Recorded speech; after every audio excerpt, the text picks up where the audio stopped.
આપણા તનનો, આપણા મનનો, આપણા ધનનો જો ધર્મના માર્ગે, સત્યના માર્ગે, સારા માર્ગે ઉપયોગ કરશું તો ઈ કમાણી સાચી. વાતુથી કોઈ દી સંત થવાતો નથી.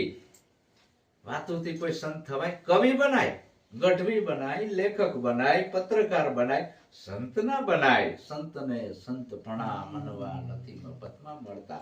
કદાચ વક્તા પુરુષે બની શકે વાતુથી, પણ એને સંત કહેવાય નહીં. સંતની કસોટી કાઠી છે. સંત પણ એમના મળતો નથી. પહેલા શું આવ્યું? ખવરાવાનું. જો કાઠું કામ આવ્યું કે નહીં? પહેલું ખવરાવાનું આવ્યું ભલામણા, અને પછી આવ્યું ખમવાનું, પછી ખર્ચાવાનું આવ્યું, ખર્ચાવાનું આવ્યું, અને પછી ખપી જવાનું આવ્યું.